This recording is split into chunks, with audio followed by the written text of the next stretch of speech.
भागवत पुराण दसम स्कंद 52वां अध्याय।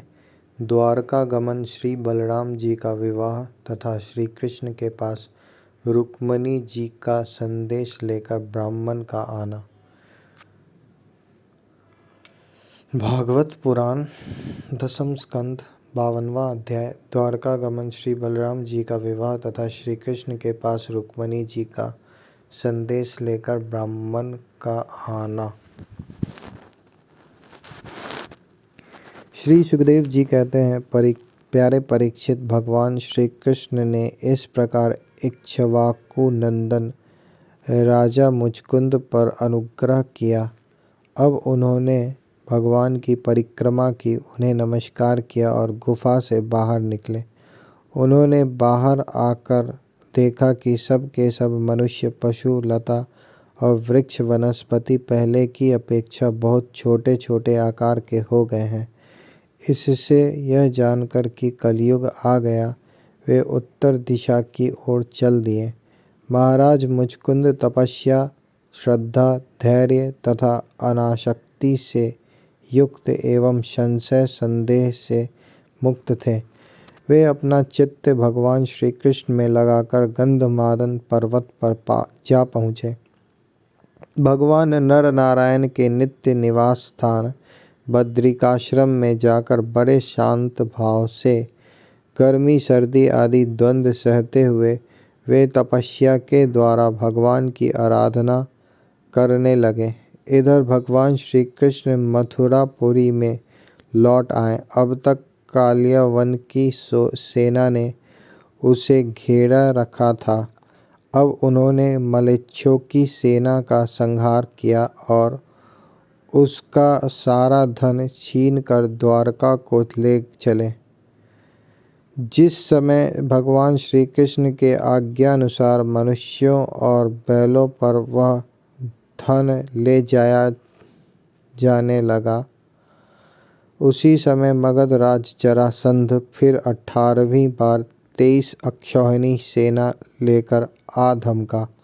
परीक्षित, शत्रु सेना का प्रबल वेग देखकर भगवान श्री कृष्ण और बलराम मनुष्यों की सी लीला करते हुए उसके सामने से बड़ी फुर्ती के साथ भाग निकले।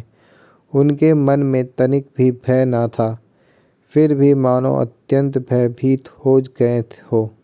इस प्रकार का नाट्य करते हुए वह सब का सब धन वहीं छोड़कर अनेक योजनों तक वे अपने कमल दल के समान सुकोमल चरणों से ही पैदल भागते चले गए। जब महाबली मगध राज जरासंध ने देखा कि श्री कृष्ण और बलराम तो भाग रहे हैं, तब वह हंसने लगे और अपनी रथ सेना के साथ उनका पीछा करने लगा। उसे भगवान श्री कृष्ण और बलराम जी के ऐश्वर्य प्रभाव आदि का ज्ञान न था। बहुत दूर तक दौड़ने के कारण दोनों भाई कुछ थक से गए। अब वे बहुत ऊंचे पर्वत पर चढ़ गए। उस पर्वत का प्रवर्षण नाम इसलिए पड़ा था कि वहाँ सदा ही मेघ वर्षा किया करते थे। परीक्षित, जब जरासंध ने देखा कि वे दोनों पहाड़ में छिप गए हैं और बहुत ढूंढने पर भी पता न चला, तब उसने ईंधन से भरे हुए प्रवर्षण पर्वत के चारों ओर आग लगवाकर उसे जला दिया। जब भगवान ने देखा कि पर्वत के छोर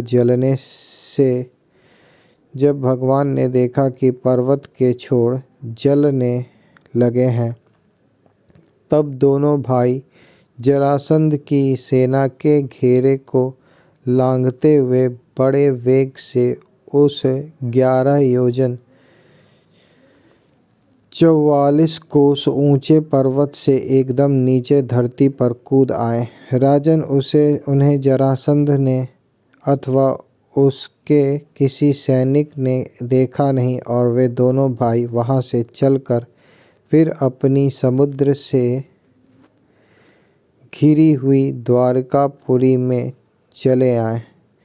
जरासंध ने झूठ मूठ ऐसा मान लिया कि श्री कृष्ण और बलराम तो जल गए और फिर वह अपनी बहुत बड़ी सेना लौटाकर मगध देश को चला गया।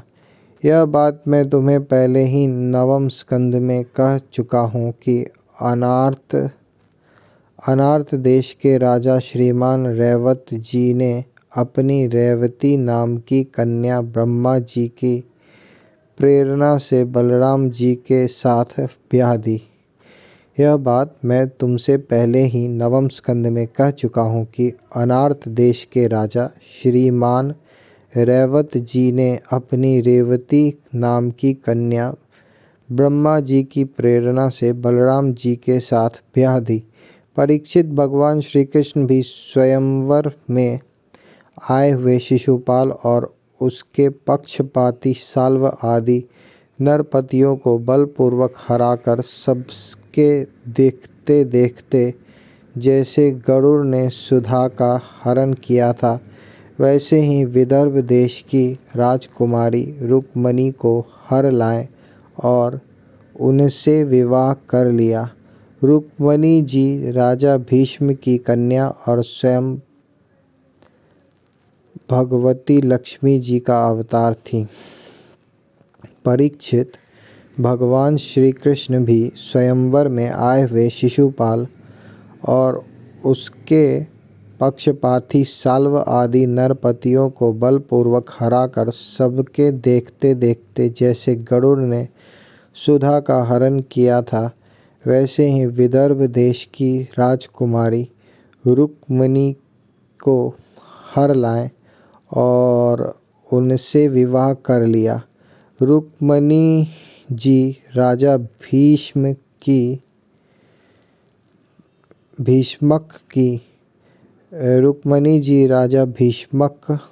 की कन्या और स्वयं भगवती लक्ष्मी जी का अवतार थी। राजा परीक्षित ने पूछा, भगवान, हमने सुना है कि भगवान श्री कृष्ण ने भीष्मक नंदिनी परम सुंदरी रुक्मणी देवी को बलपूर्वक हरण करके राक्षस विधि से उनके साथ विवाह किया था। महाराज, अब मैं यह सुनना चाहता हूँ कि परम तेजस्वी भगवान श्री कृष्ण ने जरासंध, साल्व आदि नरपतियों को जीतकर जिस प्रकार रुक्मणी का हरण किया, ब्रह्मर्षि भगवान श्री कृष्ण की लीलाओं के संबंध में क्या कहता है। वे स्वयं तो पवित्र हैं ही, सारे जगत का मल धो बहाकर उसे भी पवित्र कर देने वाली हैं। उनमें ऐसी लोकोत्तर माधुरी है जिसे दिन रात सेवन करते रहने पर भी नित्य नया नया रस मिलता रहता है। भला ऐसा कौन रसिक, कौन मर्मज्ञ है जो उन्हें सुनकर तृप्त ना हो जाए। श्री सुखदेव जी कहते हैं, परीक्षित, महाराज भीष्मक विदर्भ देश के अधिपति थे। उनके 5 पुत्र और एक सुंदरी कन्या थी। सबसे बड़ी पुत्र का नाम था रुक्मी और 4 छोटे थे जिनके नाम थे क्रमशः रुक्मरथ, रुक्मबाहु, रुक्मकेश और रुक्ममाली। इनकी बहन थी सती रुक्मणी।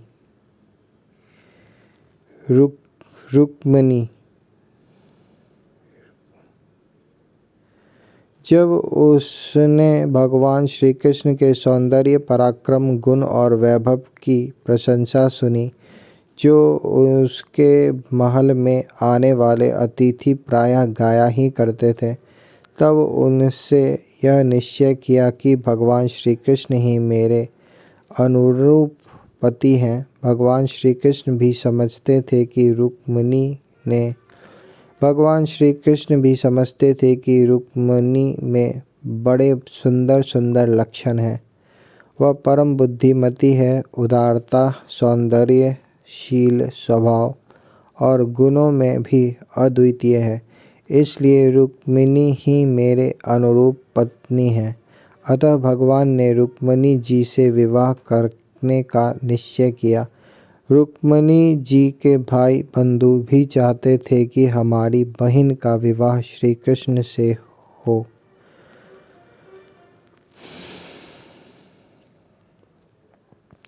रुक्मिणी जी के भाई बंधु भी चाहते थे कि हमारे बहन का विवाह श्री कृष्ण से ही हो, परंतु रुक्मी श्री कृष्ण से बड़ा द्वेष रखता था।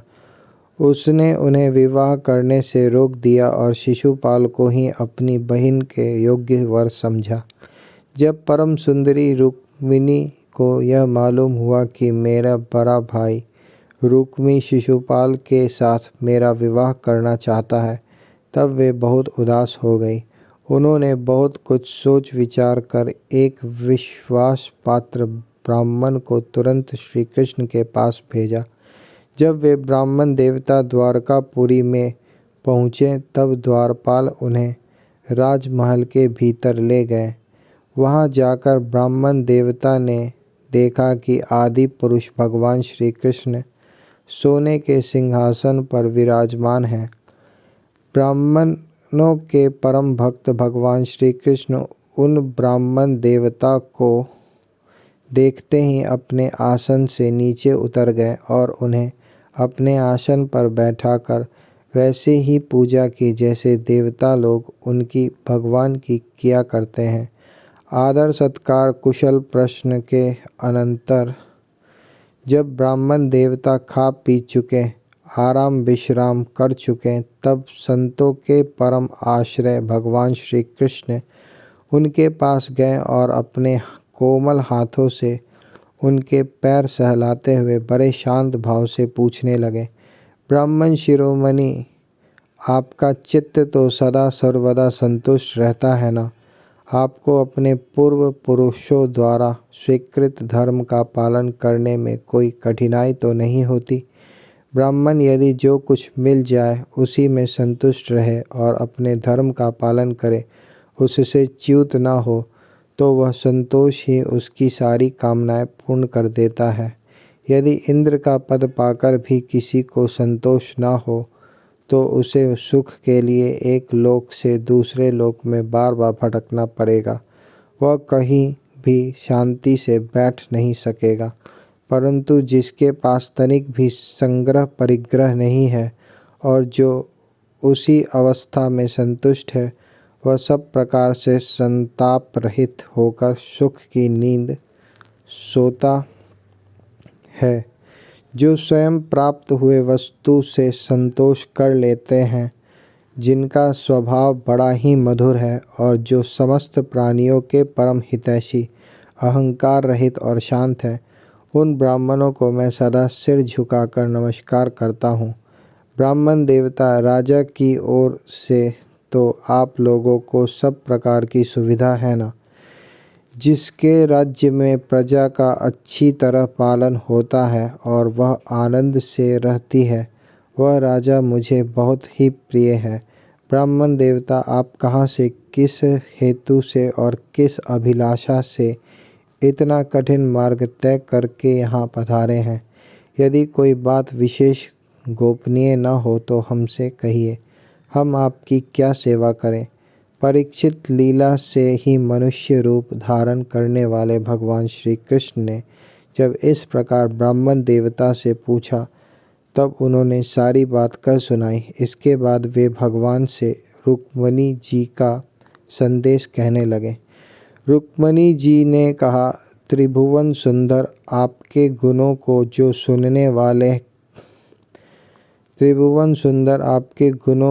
सुनने वालों के कानों के रास्ते हृदय में प्रवेश करके एक एक अंग के ताप, जन्म जन्म की जलन बुझा देते हैं, तथा अपने रूप सौंदर्य को जो नेत्र वाले जीवों के नेत्रों के लिए धर्म अर्थ काम मोक्ष चारों पुरुषार्थों के फल एवं स्वार्थ परमार्थ सब कुछ है, श्रवण करके प्यारे अच्युत मेरा चित्त लज्जा शर्म सब कुछ छोड़कर आप में ही प्रवेश कर रहा है।